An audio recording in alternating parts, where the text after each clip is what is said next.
Hai, Assalamualaikum warahmatullahi wabarakatuh dan salam sejahtera. Welcome again to zani4e.com channel. Thank you for watching this video and thank you for sharing and responding to my previous video as well. Okay, in this video, again, I'd like to share one of my assignments when we were assigned to do some kind of so-called case study, okay, understand about the topics on, this is not something, this is interesting, but this is something within my area of expertise. So what I would like to share with you today here in this particular topic is what I understand, okay, what I understand. This is something new to me as well from discussion and also from my lectures, from my master energy of engineering program, and also from my some kind of literature review done in a groups as a group of 4 to complete the assignment. So this is basically I extracted this slide from our presentations of that assignment. The topic of this assignment is energy efficient logistics. Logistics. So this is something new to me. But I think this is one of the reasons why studying at master level is very interesting because it really somehow it really drive me to do to explore new things, to understand more things from this perspective and to understand more. So energy efficiency is has been my area for many years since started my career. But when looking to logistics, how I apply the knowledge and how I can and explore that, try the knowledge and try to apply the knowledge of basics and efficiency into other sectors such as logistics. So it's interesting to me because I learned something new a lot. Like I learned a lot from this assignment itself through the literature review, through the research, through the discussion, through the lecture that I listened to the lecture every week, from the lecturer. So this is the presentation, the sharing about energy efficient logistics. Okay, and then thank you again to my group member Azim, okay, Amalina and Huda, and also to the lecturer to this subject. This subject energy economics, Dr. Hairul from Unit 10. Thank you very much for the guides and help me understand something new, explore something new, also have new knowledge as well. Okay, let me open my presentation slide.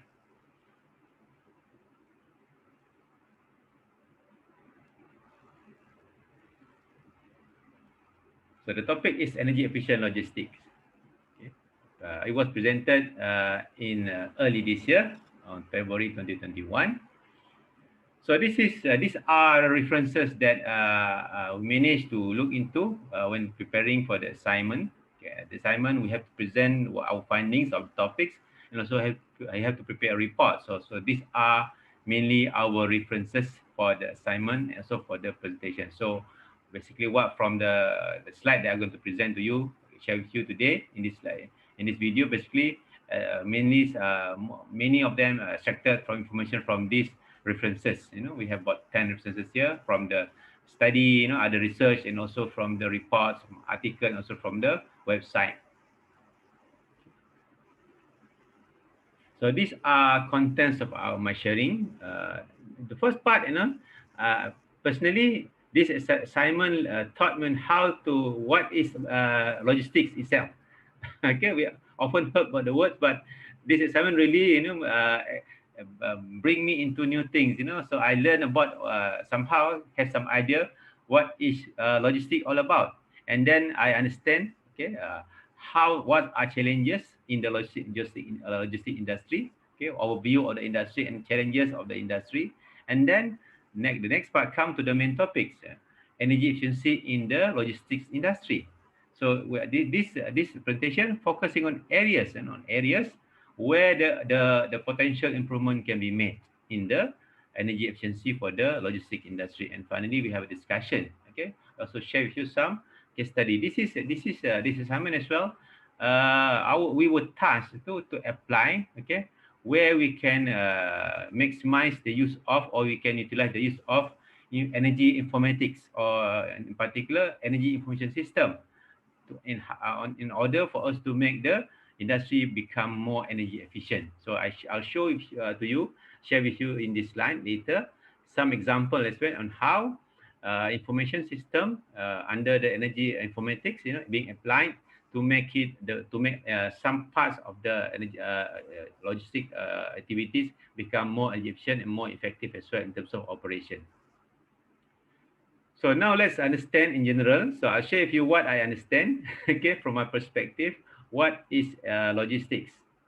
Okay, logistics basically is effective and productive management of movement of all sort of products. Okay, that will cover services, information flow, encompassing production points, okay, or the points, okay, within the supply chains.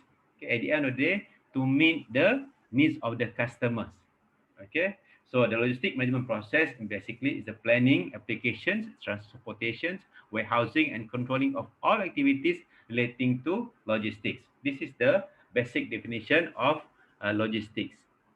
So what are key activities in the logistics activities? So these are the key activities. They got the customer service, demand forecast, production management, material management, information communication, ordering, packaging, parts and service support, storage and transportation. Okay, if you look later, our when we talk about energy, we talk more about transport, the transportation part of the logistic industry. Okay, so if you look here, transportation is the last mile takes place at the customer end and the supply chains. It is concentrated at urban areas. It is possible for 25% of GHG emission for all transportation. This is based on the European Commission in 2011. So transport sector is the most energy using activity in the logistic industry.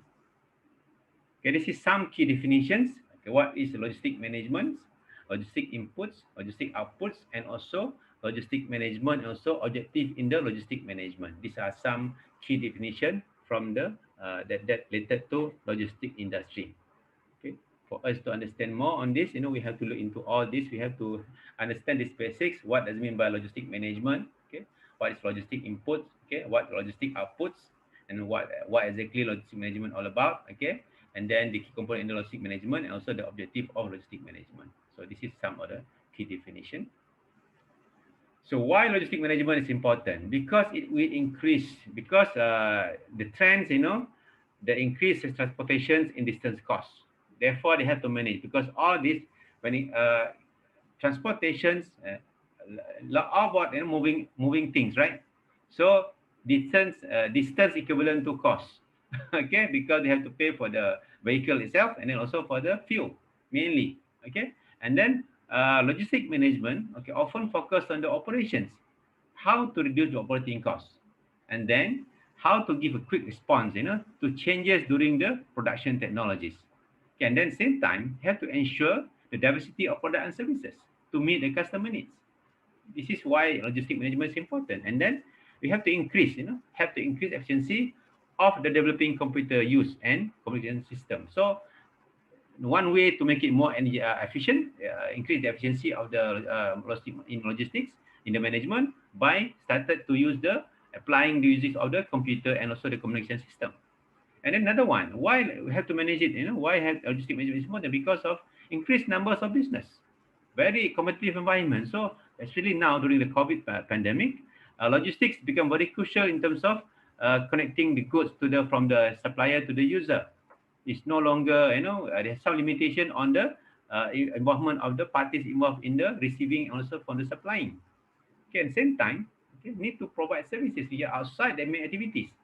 Okay? For example, the transportations, warehousing, inventory, management, and distribution. Okay, because it's within the supply chains and demand chains. Okay, and then finally, why logistic management is important? Because increase of the importance of knowledge management. Okay, because of the knowledge economy. And then if you look at the development of the logistic management, okay, from 80s until 2000s, so basically the focus is different. Okay, okay, because basically for the first one in the early 80s, concern on the outbound flow, finished goods services, for focusing on the physical distribution and warehouse management. Okay, and then focusing its role to support the business strategy and provide at the provided time and place of utility. Okay, it's no utility, it won't be accessible. And then 80s, during 80s, before 80s, this initially, and then during 80s, okay, so the industry globalization and transportation deregulation led to expansion of logistics beyond the outbound flows. Okay, and then during 90s, okay, new definition of logistics was changed as a result of the market accelerations due to the shorter or shrinking product life cycles in demand for customization and all that. Okay, and then finally at now, now at the somewhere in the thousands. Okay, so another change, so it's been defined differently. Okay, and then start to involve in the development of the more international trades, supply management, change management, technology, business process engineering, re-engineering generated. For we have so the concept of logistics, need to be re-evaluated. So these are the somehow the summary of transport, traffic, and logistics. If you look here, transport is a part of the logistics. Okay, and then it involves traffic. So logistics is the big part. So the approaches within transport policy in order, okay, because somehow, so the focus on, we're talking about energy efficiency, okay, energy efficiency. So the focus should be within the transport sector because this is the part that use most energy. Therefore, okay, approaches within transport policy in order to minimize the negative impact to the environment from logistics. So the focus should be in transport because how through the realization of the model shifts, okay, different type of modes, okay, and then by reducing the demands for transport, how they can reduce the demand without compromising the needs of the customer or consumer, and then how to reduce the impact of transport. For example, they can adopt the energy efficient vehicle, different kind of fuel that less impactful to the environment. Okay, because transport construct a subset of traffic, which again construct a subset of the logistics itself. When it comes to energy, transport sector and energy. So transport sector consume over 63% of the world oils into 2013. And then 90% of contribution of the global energy consumption, and then 20% of energy-related CO2 emission. Transport in developing countries, especially the road transport, expected to increase by 2.8% per year until 2030 from 2013. And then transport account about 70% of total GHG emission. This one based on the European Commission. So huge. Okay, and then energy consumption and transport-related CO2 emission should be increased by 50% by 2030 and over 80% by 2050 if no immediate action taken. Okay, and then finally, okay, so the players, industry players in the transport sector, okay, especially in the logistic and freight transport, okay, actors in the logistic and freight transport are facing increased pressure, about the reducing the climate impact to the operations, because the trend globally now is moving towards more and more environmentally sustainable. Okay, so this is so everyone, the players, industry player in the transport sector that involved in the logistic industry are in immense pressure, because of this global demand or global requirement to become much more environmentally sustainable in terms of the activity. Now let's look at Malaysia in terms of transport. This is a study here. If you look at in Malaysia, okay, from 2005 until 2014, okay, if you look here, road transport is the largest user of energy, and the trend is increasing because basically mainly Malaysia is still developing country. If you look here, okay, the transport sector consumption is increased, and the overall transport energy is increased, but road transport in particular, okay, is the largest user of energy in the transport sector in Malaysia, okay, over 90%. And then when it comes to the percentage of consumption by all type of transport, okay, again here, if you compare the number from 25 until 2014, increased from 88% to 90%. Okay, so the largest user of energy for transport sector in Malaysia is the road transport. This will involve all the lorries, all the trailers, all the cars and buses and all that. Okay, road transport. Road transport is the largest energy user. And then the current trends in the logistic practice. Okay, the traditional logistic now is moving towards more and more e-logistic applications because of the changing of needs and rapid change technology due to increased competition. Because it's very huge, very competitive now, the market. And then distribution, transport, and logistic activity business has been raised, the business is increased by adopting the e-logistics. And then Another one, tendency to keep low inventories. That's the goal. Okay, to reduce the cost of storage. So the just JIT concept or zero inventory become very very obvious as a trend of the logistic industry. And then it's become more in concern of the top management. All the CEOs, all the MDs are now looking into the changes in the operation of their logistic activities. And then of course cost effective management or logistic supply chain is crucial for them to keep satisfying their demand of the customers. And therefore, the trend now, outsourcing or production of function also led to much more outsourcing logistic activities as well. So it's more people involved now. Okay, they give it to the specialists. Now let's have a look. How big is the logistic industry? If you look here, okay, based on this report, okay, the market growth accelerated at the CAGR almost 3%. So incremental growth about 32 billion, okay, from 2019 until 2024. Okay, so the year growth is about 2.5%, 2.5%. Okay, so it's huge. Okay, and then look here, the key drivers of this market will be demand for projects logistics, especially for the automotive industry as well. Okay, so how big is the industry? It's about 8 trillion to 12 trillion dollar US dollar annually. Okay, and then in the US, okay, it's up to 10% of GDP from the logistic industry. And then in the US logistic market itself, closing about 2 trillion, in 2019. And then globally, many believe based on some study, okay, many believe that logistic industry represents about 12% of the entire world GDP. Okay. However, the disparity of the percentage of GDP used normally, to predict the size of logistic markets, because of that, efficiency of the supply chains in away from US. Okay. So somehow we will create, additional costs, by the comparison. Okay. If you look here, the logistics market was about 9.6 trillion in 2018 globally. Okay. And research, according to research from the Armstrong Associates, trucking alone account about 43% of total logistic costs globally. So the trucking, okay, the trucks, okay, consume about 42% of the logistic costs globally. Okay, and therefore, okay, the cost at the same time, okay, the cost associated with the storing inventory represent about 1/3 of the non-trucking modes. Okay, all that. If you look here, global logistics, by modes, they got trucking, inventory, warehouse, and all that. So if you look here, trucking is the biggest.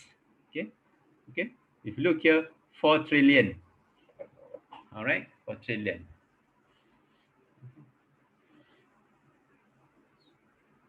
Sorry, this should be 4 billion. Yeah, 4 billion out of over 5 billion. Okay, for the year 2018, for 4 billion, over 4 billion alone is all from the trucking alone in terms of cost.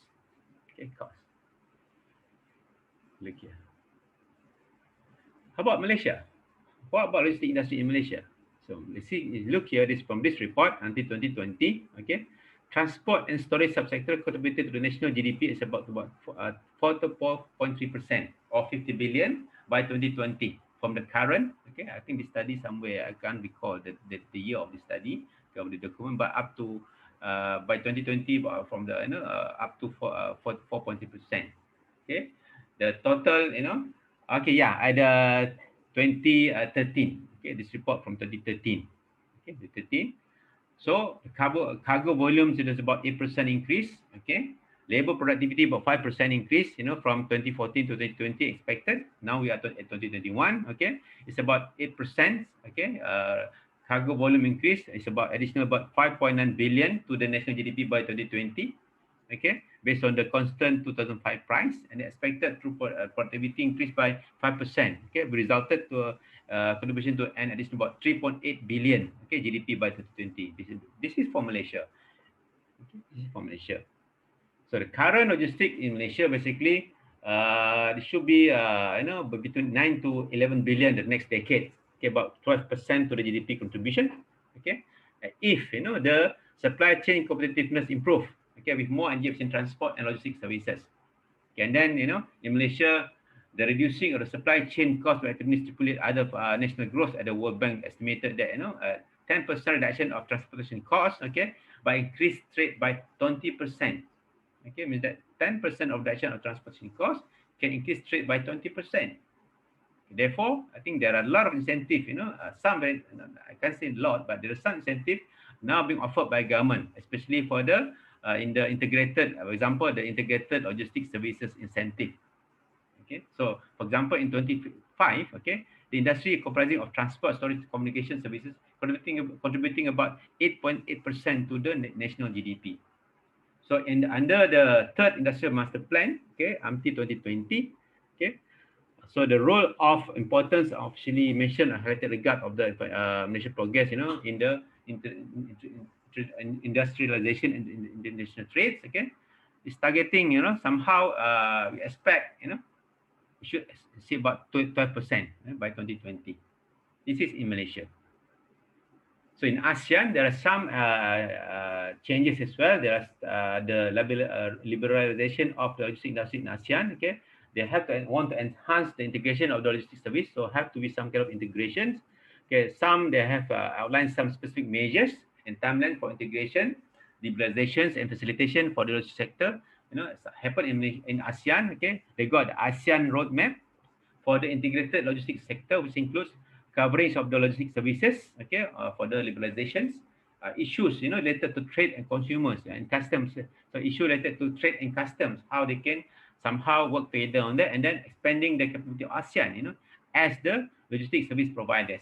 So ASEAN as providers, to the global community as well. And then of course, involve the human resource development and how they can enhance the multimodal transport infrastructure investment. Okay, this is based on the MITI, so MITI, Ministry of International Trade and Industry is the one that is a key agency for this, to meet this ASEAN target. So there's a lot of challenges, Okay, so coordination issue number one. Okay, coordination issue. Okay, how to follow, because when if no coordination, is no follow-ups. A lot of issue, but no follow-up. So the coordination is very important. Okay, therefore, Malaysia has set up the Malaysian Logistic Council somehow. Number two, lack of sophisticated management techniques and among supply chain companies, because some of them very traditional. So I think things are changing now. Okay, because they have to change, because given right of they have to adopt the new technology now in the still the one that involved in the supply chain companies. And then there are some information on the information technology, okay, or electronic data interchange. Okay, but however, government has made some significant progress in this. Okay, the government taking more effort now how they can resolve this, because of the problem that still arise in regard to the cost of the EDI and pricing charges as well. So this is something government can look into. This is other challenges for Malaysia. And these are challenges at the global part, the global level. Multimodal transport. Okay, how we can integrate the multi types of transport into the logistic industry. Okay, not easy, because from the, for example, from the air, maritime, and roads, land. So a lot of things need to be done, and how they can, because they will involve maritime issues, infrastructure, documentations, law, regulations, and then communication. And then number five, globally, the global challenge is supply chain financing. Again, financing. Okay, how flexible the banking sector can somehow respond to this requirement. Okay, for these players to be a part, to make changes, because they need money. All right, because transportation is a cash intensive business. For example, transportation sector in the logistic industry is cash intensive business. Okay, so any delay, okay, will affect everything, affect the shippers or all that. Okay, so everything, and then air freight. Okay, so air freight, okay, so this high value to weight ratio, okay, and then good air freights are important to attract fast growing high value added in industries. Okay, and then all that. So this is other challenges. Okay, challenges, and you have to compete. Okay, and then the one, this is the next one for the logistic industry, okay, especially in the transport sector. These are they have some kind of environmental challenges, because they are the one that using mainly now diesel, okay, petrol, for the all the trucks, all the buses, all the lorries, okay, because the goal, of the goal, they have to look into the how to minimize the impact, of the from the activity. For example, here the goal of what's the goal of environmental sustainability? To minimize environmental degradation and to stop and reverse the process that lead to environmental degradations. Okay, so because the logistic transportation emits high GHG emission rates. Okay, so this is the challenge. Okay, so how to, it's not that simple, they have to look into the in terms of the arrangement of the infrastructure, the type of vehicle and all that. Okay, and then next one, pollution to the aquatic environment. Okay, so these are the things, these are the environmental changes for the transportation sector in the logistic industry. And then noise pollution as well. Okay, noise pollution, all the trucks, noise pollution, and also the, not to forget the consumption of energy, okay, from the activities or the transportation sector. Okay, all right, the effects of that. So now let's come back. So the first, the initial part, I share with you all the overall overview of the logistic industry. Okay, now we come to the key of the task of this particular paper or particular presentation, or particular key element there. So energy efficiency in the logistic industry. Energy efficiency in logistic industry. So why energy efficient logistics?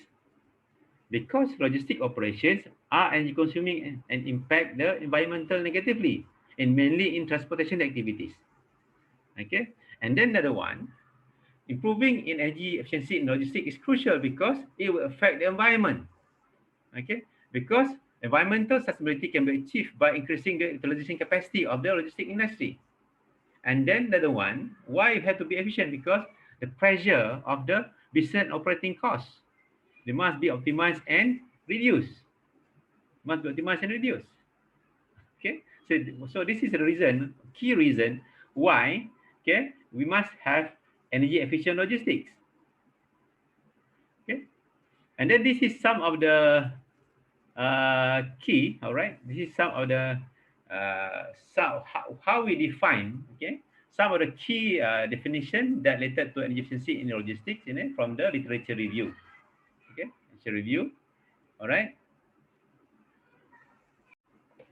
Okay, now let's have a look at the basic strategies to enhance energy efficiency. Okay, we focus on which area of considerations. If you look at the logistic, they have the transport, handling, and storage.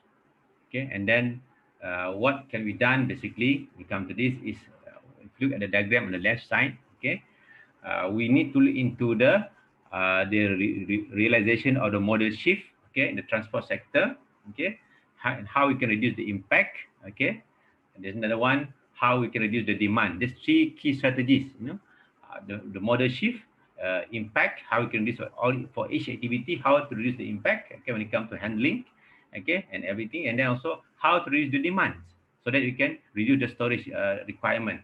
So basically, what you need to do is focus on the increasing the energy efficiency in the handling activities. So how to do it? Through the facility management, facility materials handling, and unutilized capacity. We look into the what actually unutilized capacity later. And then finally, next one, in the handling activities, in the last mile fulfillment. And this is new to me. I think the term unutilized capacity, last mile, okay, last mile fulfillment is totally new to me. Okay, I also very keen to know when I look into, when I found this term. Okay, so but it is interesting. And then how, second strategy is how we can increase efficiency in the transport. Okay, what kind of vehicle use, what kind of planning in all that. And then finally, number three, to how to enhance energy efficiency in the logistics industry is by moving towards digitalizations, or you can call it smart logistics. Okay, the adoption of the information technology, information system, and all that, even IoT, Internet of Things. Okay, now let's look at the examples, related policies or strategies or plan, okay, related to energy efficient logistics. If you look at the global level, this document is quite familiar to many. Okay, for those who are involved at the global business. Okay, we have the UNDP, it has launched these documents. United Nations, okay, United Nations has launched a document in 2015, Sustainable Development Goals. They have 17 goals, but I think not all are direct to logistics. So what we can see here, what I believe that the one that directly connected to logistics is the goal number 12, which is about responsible consumption and production. Okay, consumer, how we consume, okay, and how we produce. This is where I think most of the logistic activities are involved in this goals number 12, which is about the responsible consumption and production under the 17 goals under SDG. Okay, what is goal number 12? So why the focus on goal number 12? I look at, they got many targets, but the clear target, okay, by 2030, okay, to achieve the sustainable management and efficient use of natural resources. I think we discussed earlier, transport sector is the largest part, that use energy in the logistic industry. So they are using a lot of natural resources, petroleum and diesel, petroleum products and all that. Okay, this is another one. Okay, so another one in the goals number 12. Okay, the target is to encourage companies, especially large and transnational companies, to adopt sustainable practices. So, to integrate sustainability information into their reporting cycle. But the focus is to be on to adopt sustainable practices. All right. And then, for example, you look at Europe. Okay, Europe, they have the white paper on transport in 2020. Okay, they have the targets. They got the reduced GHG emission targets. How they're going to do it? By first limiting the climate change below 2 degrees C, and then trying to reduce emission by 80%, 80 to 90%, 95% below 1990 level, okay, by 2050. Okay, and then for transport sector alone, they're targeting about reduction of at least 60% of GHG by 2050 based on the 1990 data. This is for Europe. Another one they got in Europe, so they have the goals. So the goal basically, the goals number 1, they want to develop and deploy new and sustainable, fuel and propulsion system. Okay, to achieve the low carbon sustainable fuel by reach 40%, reduce CO2 by 40%, or by 2050. And goals number 2, optimizing the performance of the multimodal logistic chains. In particular, they mentioned here multimodal logistic chains. Yeah, they are targeting, because 30% of the road freight over 300 kilometers should shift to other modes by 2030 and by 50% by 2050. So they have a very clear goal. Okay, and then at the same time, they want to ensure all core seaports are connected to rail freight and inland waterway system. This is why we call it multimodal. Okay, it's not easy, but it's the way forward for European countries at least. Goal number 3, they want to increase the efficiency of transport infrastructure used with the information system. This is where they start to adopt the information system. This is interesting to me as well because it's exploring the new knowledge here. Okay, how? Because how they're going to deploy it, through modernized air traffic management, okay, infrastructure and common aviation area, equivalent land and waterborne transport management system, and global navigation satellite system or GLI. Okay, this is based on that. And then full application of user pay, polluters pay. Means that user will pay and polluters also will pay for the this principle to be applied in the private sector. Again, so all this by 2030. All right, this is for Europe. So in the US, how they make it happen? They got a financing mechanism. They look into how this basically the whole idea, how to lessen the investment barrier, okay, and then to facilitate investment in technologies and logistics solutions that can reduce fuel use and emission. So they got all the financing mechanism in such a way to achieve this goal, to lessen, okay, to make it lesser problem for the investment, okay, and to facilitate investment in the technology and logistics solution that can reduce fuel use and reduce emission. So they got all the mechanism in the US. Okay, they also have the policy-based financing. Okay, under the US, they got the tax credits, subsidies, and also grants in the US. Okay, you can look further. I can read further on this. Okay, and when we talk about efficiency in the logistic industry, okay, I think one of the approach, this is what I found out. We found out during the research, okay, during this case study. Okay, it's very important to set the boundary of the system. Okay, Because by setting the boundary, somehow it's easier to measure the energy efficiency performance or the performance. Example here, okay. So because setting up of the system boundary influence substantially the result of the assessment, okay, of the energy consumption and efficiency. If you look here, they got a few. Here they got, for example, they have a here they got A, okay, the system boundary A only involve the production and outbound logistics. Okay, and then B here, the diagram here, system boundary B involve the inbound logistics and production and outbound logistics. Okay, and then system boundary C, the supply chain, the supply chain. Okay, and then system boundary D is the life cycle of the products. Look here. So by having this boundary, we will be able to first develop the performance indicator, and at the end of the day, to assess the performance, whether the efficiency level has been achieved or not. This is based on my understanding. So two key area, okay, to improve, especially for the uh, improvement for the energy efficient logistics. Okay, first, okay, look into the unutilized capacity at the freight transport. Okay, the first one. How this is area we have to look into at the unutilized capacity and especially at the freight transport, especially because they are the one using the most energy. More they travel, more energy being used. Therefore, the capacity for every journey, every trip must be fully maximized. And then the second one, last mile logistic fulfillment. This is new. I explain to you further on this later, okay, from the research. And also the third one, look into the energy efficient transport. First, the mode, okay, which transport is the most suitable and use less energy, and another one is the multimodal modes. And you also can look into the more energy efficient vehicle, for example. And number four is moving towards looking into the digitalizations or smart logistic. What is capacity utilization? This is new to me. Okay.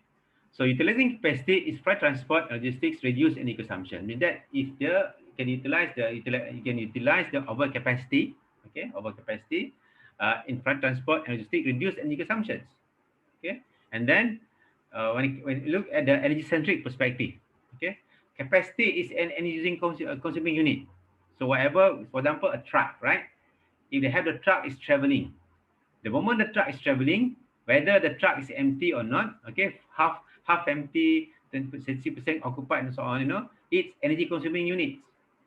Okay, and then its availability in transport and its availability in freight transportation constitute both environmental and economical challenges. How we manage that? How to manage that capacity? And then so for another one, they call unutilized capacity in the system is another is two type. One is the overcapacity is not needed, or it purposely being there as a planned spare capacity. Okay, spare capacity is empty to, basically to manage the demand fluctuation. Okay, so means that not all unutilized capacity serve no purpose. Some totally not needed. It's totally useless. Okay, but some of the unutilized capacity is kept, certain to certain points. Okay, to meet the some kind of tolerance or margin to meet the changes in the demand. Okay, this is how we can look at it. This is how we can explain the capacity utilization, all the key definition. If you look at, this is the framework. This is interesting. I managed to find this research study. Okay, this is what being suggested. Okay, as the framework about causes. Okay, what cause, the unutilized capacity, and what to be done. What are the countermeasures can be done? Okay, to mitigate that for the unutilized capacity in the road freight transport. If you look here, the problem is energy consumption in road freight transport. Okay, so how to make it more energy efficient? So you must set the objective. Okay, the objective is to become more energy efficient road freight transport. Okay, so to do that, okay, we have to look into the what are the symptoms. One of the symptom is unutilized capacity. Okay, we have a lot of unutilized capacity. For example, that your truck is traveling but half empty or only 35% occupied and all that. So because they're still using the same amount of fuel, maybe a little bit, but still using fuel anyway. Okay, it's still using fuel, and traveling at a not fully utilized capacity is a waste of fuel as well, because Okay, and then these are the causes. The causes here, we can divide it into a few categories: the actor, that the industry player, and then the activity. Okay, who actor is who, activity is what, and then the area in logistic system. Where is it? Where it's happening? So these are the causes. So the causes, who are the actor? The shippers, logistic service provider or LSP, and consumers. And then the activity, how the handler do the handling and loading, the driving part, ordering volume, consolidations, information flow, and actor interaction.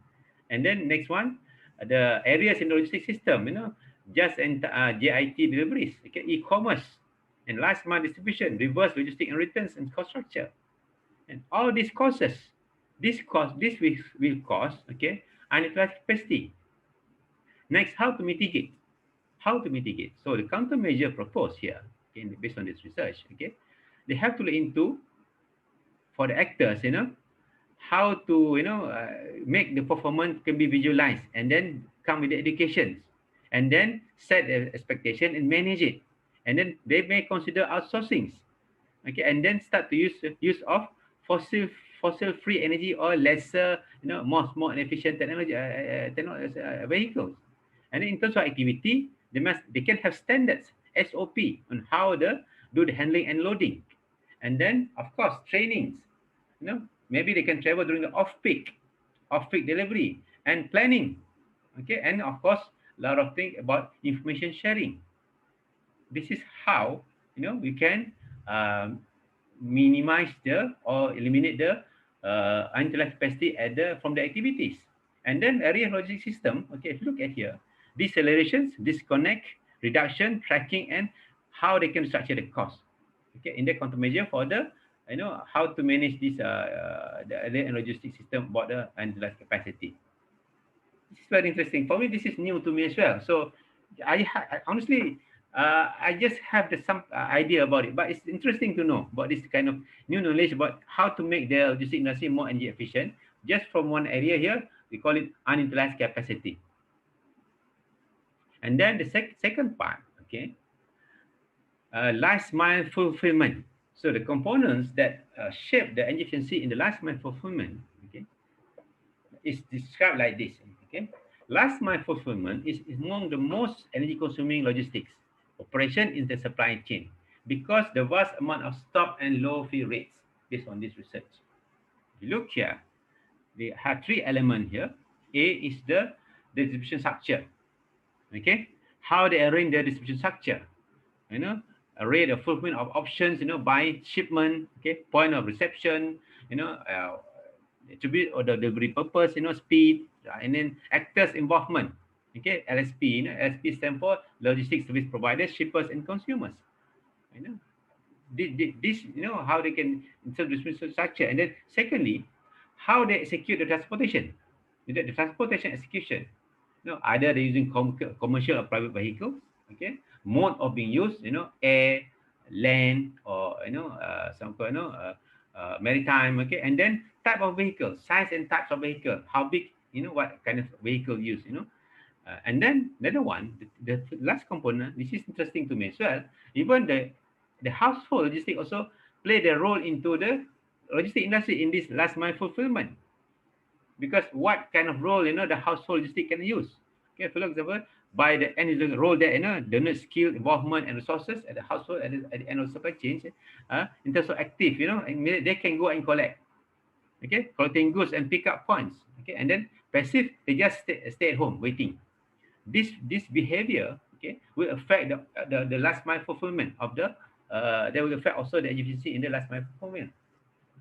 Okay, so in the efficiency in the indicator in the last mile fulfillment can be measured in many ways. Okay, because transportation sector execution represent the immediate energy consuming activities within the fulfillment options.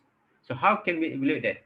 Okay, you have basically four types here. Okay, we call it through the energy efficiency indicator, EEI. Okay, the first one, average distance a commercial vehicle will drive to drop off the parcel. How long does it take the commercial vehicle, okay, to drop off the parcel?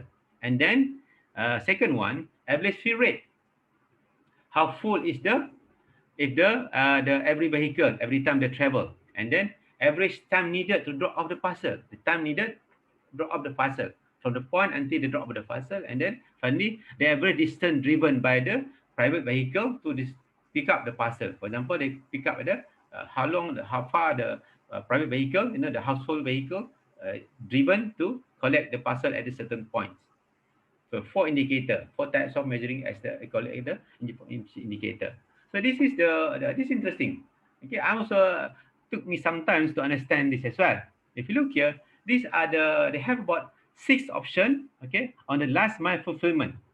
Okay, number one here, the top here. Look at the top. Okay, no more shopping. Okay, so where the household will travel all the way to the retail store to buy and then go back home. You look here, the amount, the distance and time travel of the private vehicle. And then second one, this one online purchasing. Okay, they don't go to buy. Okay, they just click from the click. Okay, and collect. They click, they buy, and then they go and collect. Okay, there's a lot of some modes here. They go, for example, now you go to Malaysia now. Last time Tesco, now Lotus Store. Okay, you can then there are many more players now. You can just buy online and then you go and just pick up. So it save your time in terms of time spent at the retail store. Okay, still traveling distance about the same. Okay, but of course they spend lesser time at the retail store. And then the number 3 option is pick up points. Okay, so the commercial vehicle travel from the terminal. Okay, go to the parcel station to pick up points, and then household, okay, start when they and collect and go back home. If you look here, the difference here, the distance of the traveling distance between the private and vehicle and commercial vehicle here, the van here and also the change. Look here, the first two very minimal. Okay, the commercial vehicle, most of the traveling distance involve the private vehicle, and then the third one. So longer distance, okay, longer distance by the commercial vehicle and lesser distance by the private vehicle because they meet at the parcel station. This is where the fee rate will involve, fee rate of the commercial vehicle will make the have some role to play. The fee rate here. The local station is about the same like the third one. Okay, if you look here, retail store. Okay, go to the local station. Okay, and then go back. Okay, just like number 3 and 4. Okay, and then number 5, home delivery means that the commercial vehicle all the way from the terminal go direct to the household. So means that the no role at all played by the household, no private vehicle use at all. So this, if you look here, the distance of traveling of the commercial vehicle, okay, is 100% to the household. This is where again the travel distance, okay, and the fee rate of the vehicle itself, commercial vehicle, you play the factor when it comes to efficiency. Okay, and then another one, the last option is the in-car delivery, meaning that maybe they have some apps, okay, so they meet at certain points, and then depending on the area, and then the commercial vehicle travel to that point, agreed point area based on the app or something, and then the household come and collect. So still the distance traveled by the commercial vehicle much higher than much further than the household vehicle. So these are all the options. Interesting to me. I never thought about this as well. So I never thought. So all this, if you look at here, based on my knowledge on efficiency, so the one that use the most energy is the commercial vehicle because they are bigger. Okay, so the distance of travel here, okay, by the commercial vehicle will affect most energy being used, and of course the frequency of the traveling also will affect the energy being used. Therefore, if this is where the fee rate will start to play the factor. If the vehicle, my assumption, if the commercial vehicle can have the maximum fee rate, fully occupied, no unutilized capacity, so they are traveling lesser frequency. Okay, they are traveling which they can one trip they can cover so many places. Okay, they are fully utilized. Okay, see these are the options. And then the next part, okay, and then the last mile fulfillment, okay, with energy efficiency indicator. Okay, indicator. All right. If you look at here, okay, if you look at here, look at the legend at the bottom here. Okay, the legend there, the bottom part. Okay, the first one, approximate average fee rate of the commercial vehicle, the bottom part, and then the second part on the right side here, approximate average distance parcel driven by commercial vehicle. Okay, and then the next one, average time to drop off the parcel. Okay, you see the clock here, and then finally, approximate average distance per parcel driven by the private vehicle. vehicle. If you look here, I would look at option number 1. Normal shopping, okay? Normal shopping, lesser distance travel used by the commercial vehicle, okay? More used by the private vehicle. And of course, the fill rate also, the time, okay, to drop out the parcel also very short, because they just drop and leave it to the store. Okay, very short time for the commercial vehicle to drop off. Okay, okay, and then the fill rate also. Okay, if you look here, the fill rate, okay, full, because they can come from the terminal full and drop at the store. Therefore, the fill rate is very high. You look here, fill rate very high. Okay, and the average distance, the distance travel also very short. Okay, and time also very short.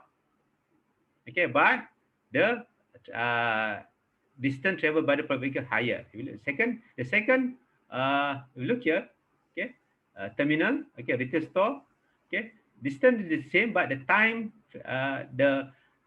to somehow, the drop of the parcel little bit longer, okay, and same, okay, for the private vehicle, they have to travel all the way, okay, and then the pickup points, option number 3, number 3, if you look here, the average fill rate started to reduce because they have to travel.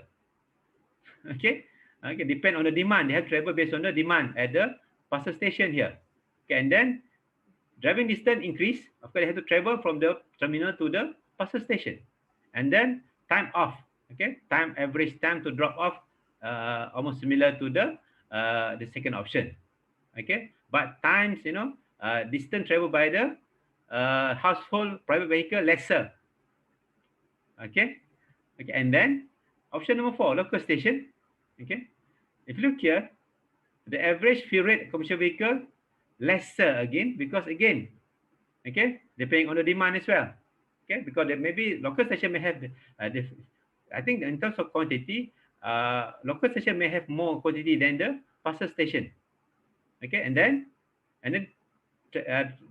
distance traveled by the commercial vehicle, option number 4, increase because they have to travel.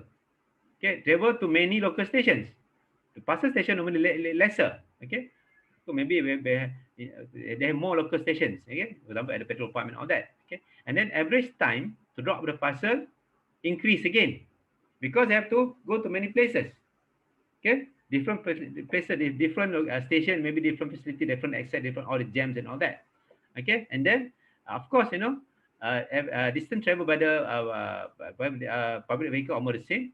And then the home delivery here, if you look here, okay, distance travel the highest. Okay, all right, and then average fill rate, okay, also lesser because again based on the demands. Okay, they cannot have on the request or the purchase. Okay, and then time to drop off longer because sometimes they arrive at home house, not available, so to come back and all that, so it take longer time because they have traveled further. Okay, take longer time and lower fill rate. Okay, of course, the household don't use any no traveling distance. And finally, in car delivery, okay, similar. Okay, lower fill rate, longer time, and the longest traveling distance, and okay, some points, the public vehicle also have to use. So this is very interesting to me as well. So all this, the managing, I think when it comes to logistics, managing all this, is very important to make sure they can minimize the operation and also same time reduce the energy cost. Okay, very interesting as well. Okay, honestly, I'm very, thrilled with this, when I read this research. And this is the how, indicator, how somehow you can summarize the indicator based on the option that we showed just now, and based on the 4 types of efficiency indicator that have been discussed earlier. Okay, if you look here, okay, if you look here, this is all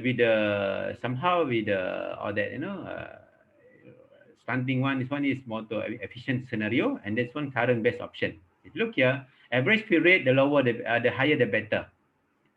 The fill rate of the commercial vehicle, this one referring to the commercial vehicle. Okay, for commercial vehicle, the higher the fill rate, the better, because the higher the fill rate, lesser unutilized capacity. And then the average distance traveling by the commercial vehicle, the lower the better. Look here, somehow at the field rate, somehow they have to manage it, right? So that's why we are here. Best practice is here now. Okay, it's here, almost at the high end of the energy efficiency level. Okay, and then, but average distance now. Okay, we have to minimize it, but not that bad now. Okay, somehow we are here now. Okay, compared to the efficient one here. Look here, and then time average. Okay, time average. Okay, you look here. The lower the better. Average distance, the lower the better. Time need to drop out the faster, the lower the better. Lower the better. But we are here, not that bad. The current practice is here. Current best option here. And then average distance by the low vehicle, for the private vehicle, the lower the better. Okay, it's now actually the current best option is in between high. So, okay, but for me, number 1, 2, 3 is the most important part. Okay, if you can manage one to the lowest level, it will be better because the one that traveling the most is the commercial vehicle. So this is how we can explain. So in logistics, the management of this, all right, will affect the energy being used. It's very interesting as well. So it's new to me and very interesting. So interesting to know. So in the last mile, so for the energy efficiency indicator in the last mile fulfillment, okay, private vehicle can be less energy efficient than commercial vehicle. That's why they must uh, you know uh, so when the distance are short, okay, and then the special structures set the condition of energy efficiency in different ways and determine if the supply push of the propagation or demand pull or postponement strategy is followed, okay. And then household logistic capability plays some role in that we as a user, okay, we have some role to play in the energy efficiency in the last mile solution. For example, if you use a more energy efficient vehicle, we are also contributing less energy to be the whole fulfillment. Okay, so household logistic capability is a part of the efforts, towards energy efficiency, and the consumer as a co-producer of the logistic solution means that the consumer themselves, even though they are the one who purchase the goods, they have a role to play all that. So let's continue. The third area we can focus for the energy efficiency in the logistic industry is the energy efficiency in the freight transport. Because in the freight transport, okay, the approach must be wider, okay, because system is wider itself because this is huge, because it needs to be approached in its wider system. Okay, it is it's huge in the logistic system. Therefore, uh, to radically decrease the consumption from transport, technology alone is not enough to reduce the energy cost, to reduce the energy consumption in the transport sector. Technology alone is not enough. Okay, so require changes in the behavior and structure of the logistic system. It's not that simple. Require more than just the efficient vehicle, for example, because logistic system can be more energy efficient through behavioral changes among the end consumer, shippers, and logistic service providers. So all the three key main players, so the key parties are involved in this the whole system. Okay, the end users, shippers, and also the logistic service providers. This is the overview of the efficiency in the freight transport. So general activity that we can, you can look into for more energy efficient freight transport. Okay. So the first one is the approach to shift to more environmental friendly way. Okay. So the way they, for example, the way they develop and implement the handling methods. Okay. For the intermodal freight transport, and then how they can simplify and facilitate the access to the railroad. Railroad is normally more effective, rail transport, how they can interchange between different mode of transport. And then they can develop about the development of the energy efficient first and last mile concepts in the road transportation. Okay, and then another one is how they can internalize the external cost. Okay, the costing factor. And then next one, okay, they should support, okay, through reduction of the impact by traffic and transport. How? Through the intelligent deployment of the telemetrics or ITS or intelligent traffic system. Because so that the traveling, the planning, all it can be much more effective. All right, waiting time and all that. And then the application of the local source strategies. Another one, how they can modify the packagings so that can improve the utilization of the freight hole. So that if they have a better package, they can maximize the space for every vehicle, for example. And then how the next one, how they can synergize. Okay, so how they can the synergetic increase, okay, of the freight hole utilizations and the avoidance of the empty drives by the for that. So they can basically this involve the capacity utilization. Okay, so this is interesting. If you look here, these are factors, okay, that affect energy consumption or energy efficiency in the road transport. If you look here, all about, and first one about the total vehicle travels, okay, the total vehicle. You look on the left side, okay, so that factors, the weight of goods will affect, okay, okay, weight of good transport by the road, okay, road lifted, okay, all that's contributing to the total vehicles distance, okay, and then timing of deliveries, and then the spatial pattern of the delivery and the traffic conditions, okay. And then you look at the right side here, for the top left, on the middle side, okay, the brown boxes here, the model split, okay, affect average handling factor, average length of the haul, okay, average load of the laden trips, average empty percentage of empty running, okay, and all that. If you look here, for example, here they are connected. For example, the average handling factor connected with the average length of haul, okay, will affect the supply chain structure, will affect the efficiency of vehicle routing. Okay, and then average load laden trips will affect the vehicle carrying out capacity by weight or volume and vehicle utilizations on laden trips. Okay, and then all that from here on the right side here, and then the level of back haulage, okay, will affect the average empty running. So all that will contributing to the total vehicle kilometers distance.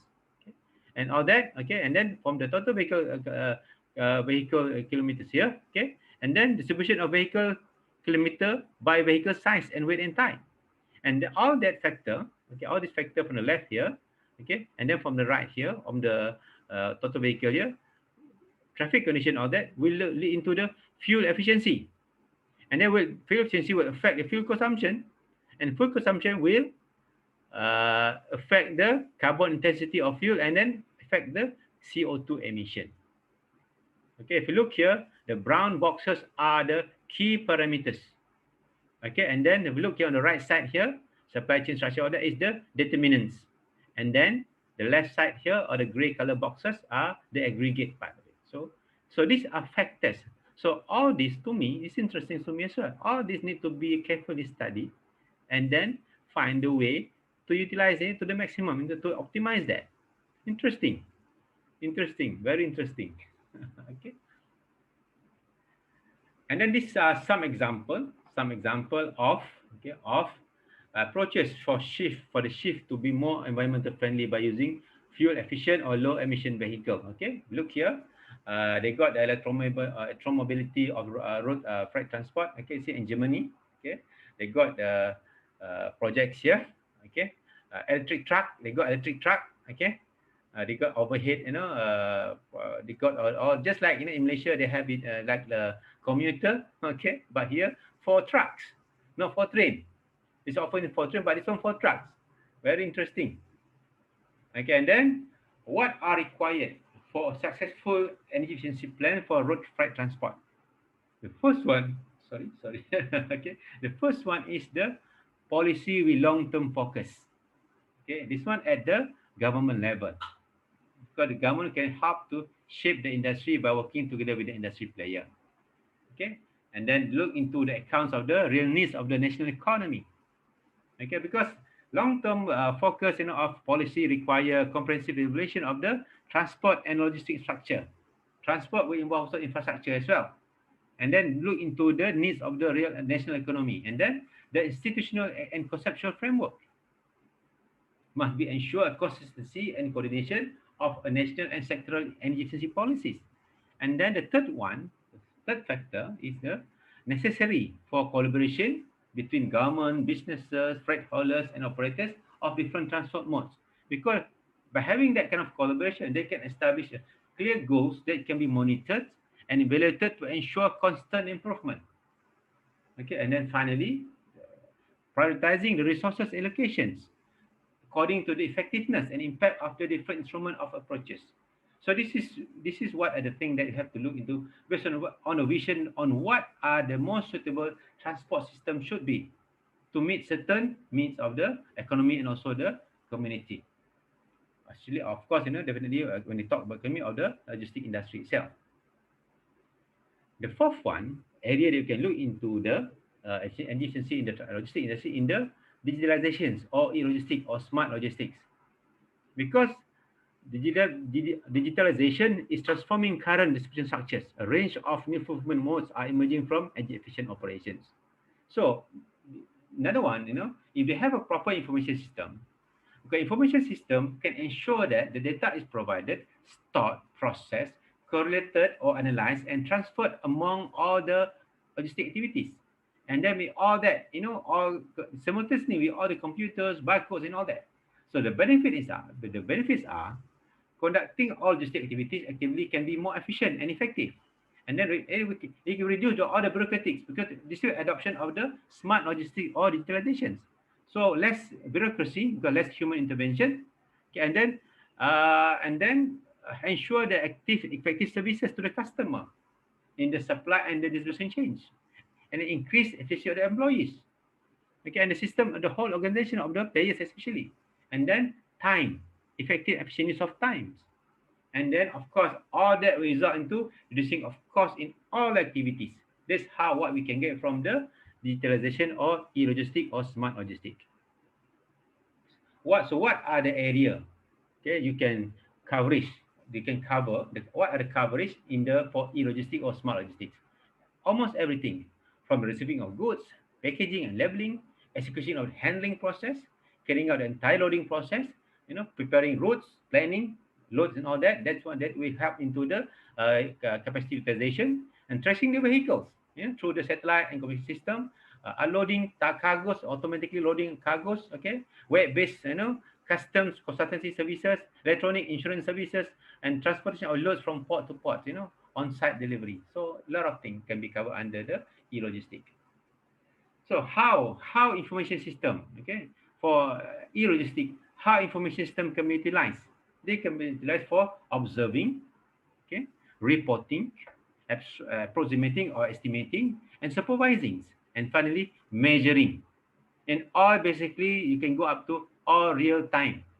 Actually, data also can more advanced can be on the real time. Okay, some maybe not real time, but basically we can the data, everything can be much more effective and efficient and faster. It's guaranteed. This is how information system can be utilized in the logistic industry in the e-logistic. This is basically the overall framework of the information energy informatics or the framework. Okay, if you look here, this one actually I sourced from my lecturer's notes. Okay, thank you, Dr. Hyrule. Okay, for your very enlightening okay lectures throughout the semester. Okay, and then you look here. This is the overall structure. The information system basically is the heart of the framework.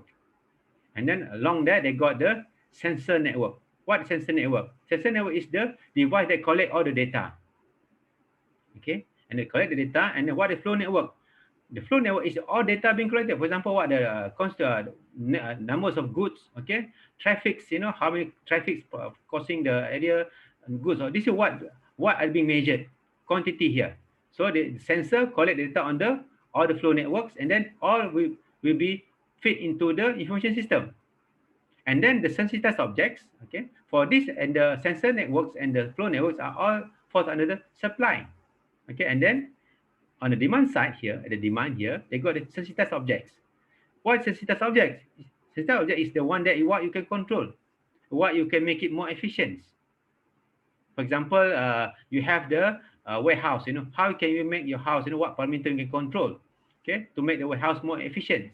So once you know what to control the parameter, you can put all the sensor here, collect all the data, okay, and then the data is what being collected, what quantity being collected is under the flow network here. So all the information from the sensitized objects, sensor network and flow network will be fed into the information system, where the information system will process it and start to analyze it and then start to make use of it. Okay, so by having this some kind of energy informatics framework here, okay, they can look into achieving all the eco goals. Okay, eco goals involve the eco efficiency, eco effectiveness, eco equity. And of course, we involve, of the eco goals of the, we also meet the requirement of all the stakeholders, consumers, suppliers, and governments. So that will help make everything easier when it comes to regulations, economics, and corporate norms. Okay, as input to the from the to achieve the eco goals. Similar to this. So this is the basic framework of the information system. Okay, in the energy informatic framework. Okay, so this example, share example. This example, this is at UPS. Okay, UPS. How, what kind of system do they have? So look here, they have the information system here. They got their own system here. They got the Cisco system. Okay, this is for, in particular, they got for UPS packaging tracking system. They have all the server computers and all this here, markets and all that, and they got the sensory networks. These are the what data, what all the device to collect the data. Okay, and this devices collecting all data from the flow network. Okay, all information in the flow network, and then from there, okay, this is what they can control. Sensitized objects, all what they can control. They can control the planes, they can control the trucks, they can control the conveyor. But they need to get all the data, okay, for all this. How many trips, for example? Okay, how was the level of the utilizations of the truck, for example, and all this. And then, for example, the conveyor belts, what kind of control equipment being passed the conveyor belt, for example. So these are the example of the how they apply, okay, information system into the logistic industry. In particular example here, just for the UPS package tracking system. They can use for other system as well, Okay, all that. So example number one for UPS, okay. And then the example number two, Tesco. Okay, in Malaysia now it's become a Lotus store. No more Tesco in Malaysia, but other country, maybe Europe, they still got Tesco. Okay, this is what they have in the system. Okay, they have the so-called here. They got the information system here. Okay, and then they got the sensory network here. Okay, and they got the sensitized objects here. Okay, sensitized object here, and then they got the flow network here. So sensory network, all the devices that collect all the data from the flow network, and all data will be fed into the information system, similar to the data from the sensitized objects, all brought to the information system. From there, they can control here. Okay, the example here. Example in Tesco, if you look here, what they do, they track the transaction, and then they find the pattern and insight. Okay, from there, from the tracking of the transaction, okay, the database, okay, this part of the flow network and sensor network. Okay, and then find the patterns and insight. This one done through the information system here. And then the sensitized objects, so they produce all data and patterns produced from the they're using that, okay, data from the IS, to respond, okay, for their decision making in the business intelligence here. So this is two examples how information system, okay, being applied into the e-logistics or smart logistics for the logistic industry. So now come to the discussion. Okay, we are towards the end of the sharing here. Okay, and then these are the potential challenges for improvement of efficiency in logistics. The first one, especially on the capacity utilization and freight transport. Okay, another one is the EE measurement implementation, energy efficiency measurement implementation. Lack of conceptualization of EE in logistics. They haven't embedded the energy efficiency element yet. They focus on the commercial part. So, and then the methodology. Okay, the method, which standard to be used. And then another one is the many players. There are a lot of diversity in the practices. Okay, and then another one, okay, energy efficiency improvement can be achieved, but must be by directly approach. Okay, direct by approaching the energy. So they must look into energy as something direct to be looked into. Okay, and then or indirectly through the how they can utilize. Okay, when it comes to energy, for example, what kind of fuel they can use. Okay, how they manage the fuel consumption. Indirectly, indirectly you can use how they can optimize the overcapacity, how they maximize the capacity utilization of the road transport, freight transport through the adjacent or nearby logistic activities. Okay, and then the approaching of the capitalizations, must be looked into. They will open to new potential for improvement. Okay, so how you can look into the capacity utilization part of different system. Okay, and then complex logistic system need to be simplified. Okay, so break down into the more energy consumption, more one you can simplify it, you can manage the energy consumption is much more a better way, much better way.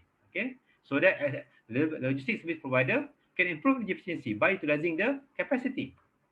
Okay, and then shippers can see the business processes in relation to the adoption of the logistics system.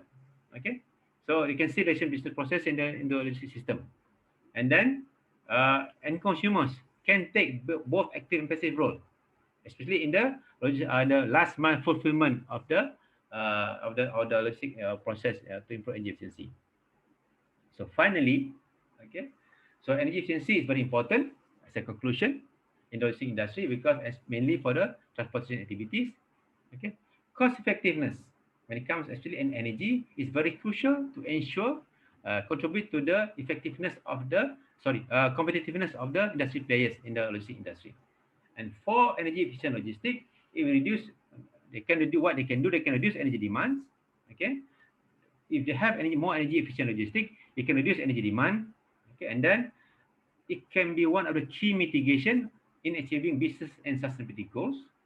Okay, how they can do? They can get all the capacity on the railroads can be optimized, and then they can reduce the traveling time and handling and transportation, and then they can move into the for to become more energy efficient. Now, the digitalizations can help make the whole thing can be faster and more effective operations. They got smart logistics, and all this require okay suitable policies and strategic plan that at the organizations, industry, country, and even regional level. It's not that simple. Okay, and then all that will contribute to the energy efficient logistics industry, contribute into the GHG emission reduction, and we help to minimize environmental impact and also to achieve the SDG, Sustainable Development Goal, especially goal number 12. Okay, and same time, logistics industry is important. It can contribute to the growth of the local economy as well. So that's basically about my sharing. I think the whole exercise, okay, the whole assignment, even the presentation, even during the preparation of the report, during the research and all that, really enlightened me. This is to me, energy efficiency in logistics is very new to me. It's nice to know when I take this energy management and master energy management course at Unit 10. So it exposed me something and forced me to learn something that interesting as well. It's worth to explore because in generally in Malaysia, and you can see in transport sector is generally almost, I would say, it's very almost negligible. Okay, they always talk about the energy efficient vehicle or that, but more on the industry volume, not so much on the I can't see the holistic connection between all that with other part of the energy efficiency in the country yet. Okay, with that, I hope the sharing has enlightened all of us. Okay, okay, and then I hope I just happy to share, even though it's not within my area of expertise, but I just happy to share this. What all that basically again is this is my disclaimer. All that purely from my understanding, my personal understanding from my research, from the discussion with my group member, and also from the guide from the lecturer of this course of the energy informatics course when we were given the assignment of the energy efficient logistic industry. So I hope the sharing also enlighten you a bit more about what's in general. I understand better, but what is logistic industry itself? And then I realize that there are a lot of opportunity of energy efficiency that can be explored in the logistic industry itself. Okay, with that, thank you very much for watching. And then you can feel free to give your comments. If you have any query about other parts of my sharing about energy efficiency or energy management in my this channel, feel free to send your query, okay, or you can comment, okay, through the email and phone number that I give you at the bottom of the screen. Okay, with that, okay, thank you very much. It's like a lecture, right?